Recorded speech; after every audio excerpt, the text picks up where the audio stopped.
جی ناظرین، پروگرام میں ایک بار پھر خوش آمدید۔ ہم بات کر رہے تھے کہ مقبوضہ کشمیر کی جو صورتحال ہے، عالمی ذرائع ابلاغ اس تمام تر صورتحال کو دنیا کے سامنے پیش کر رہے ہیں۔ ایسی صورتحال کے اندر اچانک ایک نئی بحث شروع کر دی جاتی ہے، وہ ہے اسرائیل کو تسلیم کرنے کے بارے میں۔ کیا وجہ ہے کہ ہم اسرائیل کو تسلیم کر لیں؟ اگر عرب ممالک ایسا کرتے ہیں تو کیا ہم پر یہ لازم ہے کہ ہم بھی اس کو مانیں؟ یہ بحث اور یہ صاحب بڑے عرصے سے ہو رہی ہے، اور یہ تناظر آپ دیکھیں گے کشمیر کے اوپر تمام توجہ ہے پورے میڈیا کی، اور ایک دم سے ایک نئی بحث شروع کر دی جاتی ہے۔ یہ کیا کشمیر سے توجہ ہٹانے کی کوشش ہے کہ قوم ادھر سے نکلے اور نئی بحث میں آ جائے؟ ایک عجیب و غریب تماشا ہے۔ میں یہ اسرائیل کے اخبار میرے سامنے ہیرٹس ہے، اس نے بھی دعویٰ کیا ہے کہ جی کر لے گی عمران خان کی عمران خان تک دعویٰ نہیں کیا، اس نے کہا کہ موومنٹ نہیں، اس میں آخر میں فواد چودھری کا ٹویٹ بھی دیا اس نے۔ تو وہ تو اس نے بعد میں کہا ہے کہ ایسا کوئی چکر نہیں ہے۔ پہلی بات تو یہ ہے لیکن یہاں بڑی مزدار بحث چل رہی ہے۔ ہمارے کچھ جو ہے نا کالی کافی اور پینے والے اور ایک دو مشروبات پینے والے اور کچھ سگار لگانے والے انٹلیکچوئل کہ جی ہماری کوئی لڑائی ہے ان کے ساتھ۔ پہلی بات تو یہ ہے 50 سال تم نے میرے پاسپورٹ پہ یہ لکھا کہ یہ مور لگائی کہ یہ پاسپورٹ اسرائیل اور جنوبی افریقہ کے لیے کارآمد نہیں ہے۔ جنوبی افریقہ تمہاری لڑائی تھی کوئی؟ صرف یہی تھا نا کہ جنوبی افریقہ جو ہے ایک ایسا ملک ہے کہ جو ظلم کرتا ہے کالوں کے اوپر، اور آپ دنیا کے اندر ریسپیکٹڈ ہو۔ آج آپ چلے جائیں، آپ ساؤتھ افریقہ میں پاکستانی ریسپیکٹڈ صرف اس بات کے اوپر ہے کہ وہ کہتے ہیں کہ آپ نے اس وقت ایک اخلاقی مقام ہمارا ساتھ دیا تھا۔ پوری دنیا کھڑی ہوئی تھی نا ساؤتھ افریقہ کے خلاف، اس کی کرکٹ کی کتنی اچھی ٹیم تھی، لوگ اس کو نہیں آنے دیتے تھے۔ کیا اسرائیل کی اپارتھیڈ اس سے کم ہے؟ یعنی آپ اندازہ کریں، چلو چھوڑ دیں باقی ساری معاملات کو چھوڑ دیں، اخلاقیات کی بنیاد کے اوپر پہلا سوال یہ ہے کہ صابرہ اور شجیلہ کے کیمپوں میں ہو کے ہوں بیروت کے پاس، 70 سال پرانے کیمپ ہیں۔ اسرائیل نے جب اس وقت 1948 کی پہلی لڑائی میں ان کو نکالا ہے تو اس میں اگر کوئی بچہ 3 سال کا تھا تو آج وہ 65 سال کا ہے، اور 65 سال بلکہ 70 سال کا ہو چکا ہوا ہے، کہیں گزر چکا اور اس کی موت قریب ہے، لیکن اس کو بالکل اس بچے کو نہیں یقین کہ وہ واپس اپنا گھر دیکھ سکے۔ وہاں ایریل شرون آتا ہے، اس علاقے کے اندر بامبنگ کرتا ہے اور بچے مار کے چلا جاتا ہے۔ دنیا کی بگیسٹ جیل جو ہے وہ غزہ بن جاتی ہے۔ کیا اس بنیاد کے اوپر کسی ملک کے ساتھ تعلقات توڑے نہیں جا سکتے کہ تم یہ غلط کر رہے ہو؟ ایک دوسری بات یہ ہے کہ قائد اعظم کا پاکستان ہر بندہ کھڑے ہو کے کہتا ہے، ہم تو کہتے ہیں رسول اللہ صلی اللہ علیہ وسلم کا پاکستان ہے، اور میرا یہ ایمان ہے کہ پاکستان بنیادی طور پر اللہ تبارک و تعالیٰ نے بنایا ہے، اور اللہ نے قائد اعظم کو توفیق دی تو بنایا تھا، وہ کسی اور کو بھی توفیق دے سکتا تھا، یہ اس کی طاقت میں ہے، وہ کسی اور کو، یہ اس کی اللہ قائد اعظم پر مہربانی تھی، اس کی قائد اعظم کے اوپر فضل و کرم تھا کہ قائد اعظم کو یہ چیز حاصل ہوئی۔ ہمارا ایمان اللہ کے اوپر ہے، اور ہم سمجھتے ہیں کہ اللہ تبارک و تعالیٰ اور سید الانبیاء صلی اللہ علیہ وآلہ وسلم کی خاص نظر کرم کا صدقہ ہے۔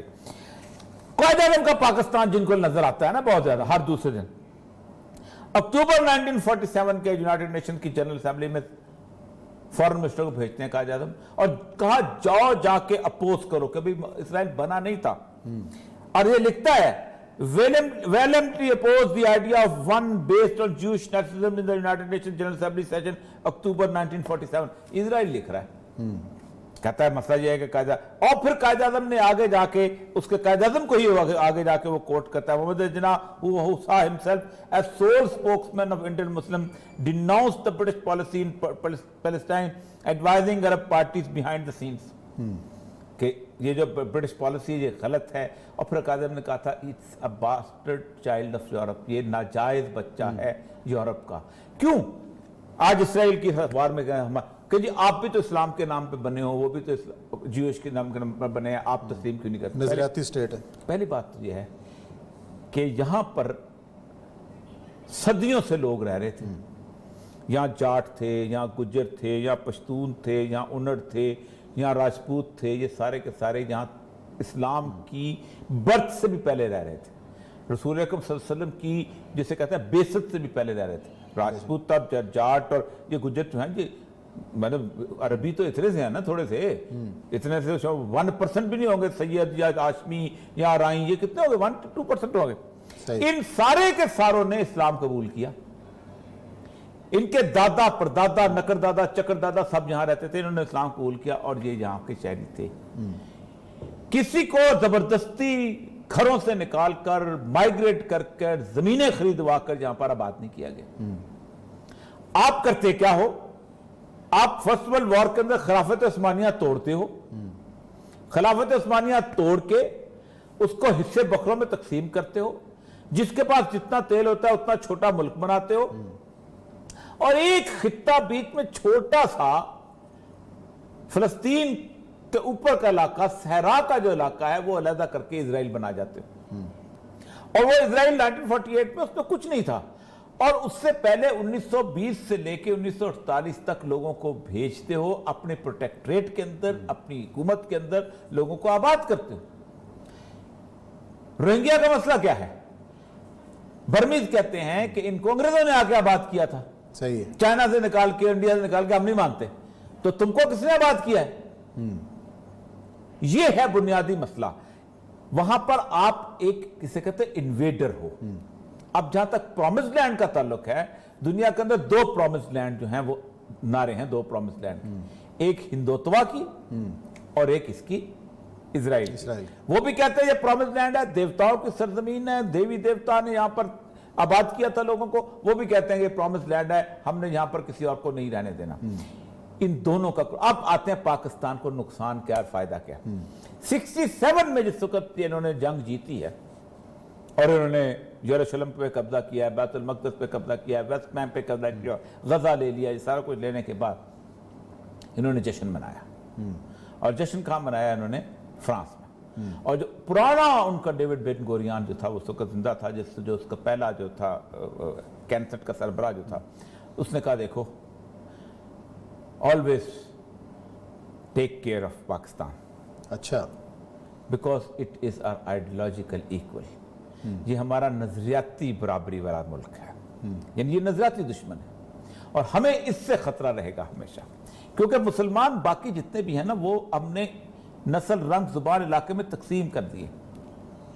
ईरान में रहने वाले ईरानी हैं, इराक में रहने वाले इराकी, पाकिस्तानी तो कोई नेशन नहीं है ना। सवाल तो ये उठता है और लोग करते हैं कि जब अरब मान रहे हैं, जो उसके इर्द गिर्द रहने वाले, पहली बात तो यह है, आप मुझे बताइए, अरबों ने मान के उनको क्या फायदा मिला?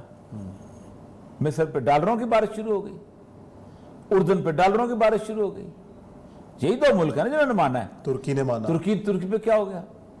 क्या तुर्की की इज्जत?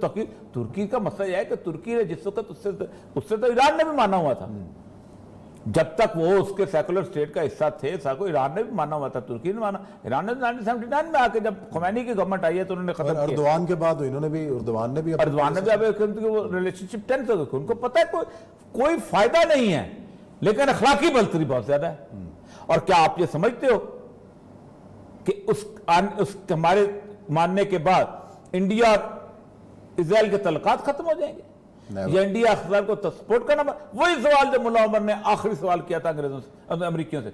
उसने कहा अगर मैं उसामा बिन लादेन को छोड़ दूं, आप मुझे लिख के दे सकते हो कि तुम अफगानिस्तान पे हमला नहीं करोगे? हो ही नहीं सकता।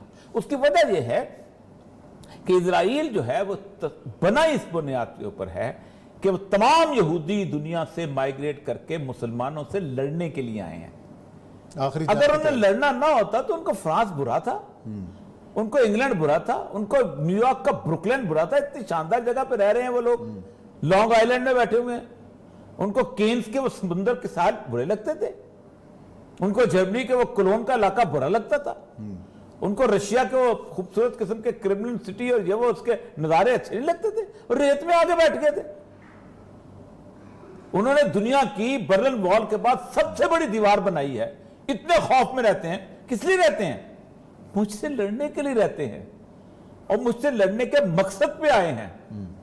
वो अमन के लिए नहीं आए। उनका मोटो ही बेसिकली, उनका तो जितने यहूदी ज़ायनिस्ट के खिलाफ हैं, जो बाकी जो होते हैं वो। अब ये है सूरत हाल। ये सूरत हाल क्यों उठाई जा रही है, इस पे वो ये खुद भी लिखते हैं। उसने लिखा है बड़े मजेदार, ठीक है। उसने कहा ये मसला सारा ये है कि पाकिस्तान में अगरचे कि इस वक्त इमरान खान की गवर्नमेंट, अब ये इमरान खान को अपना इमेज ठीक करना चाहिए कि पाकिस्तान में at the only a military ruler could make a public move on Israel. ठीक है जी।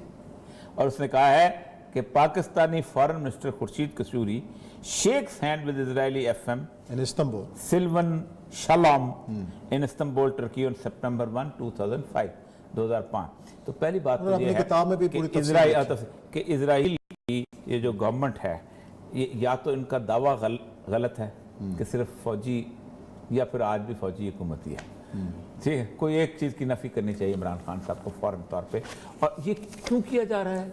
बुनियादी तौर पर वजह ये है कि देखें, जो जो वक्त गुजरता जाएगा, हमने अपने सेशन में डिस्कस करेंगे, याद रखें पब्लिक एंगर बढ़ता जाएगा कश्मीर में।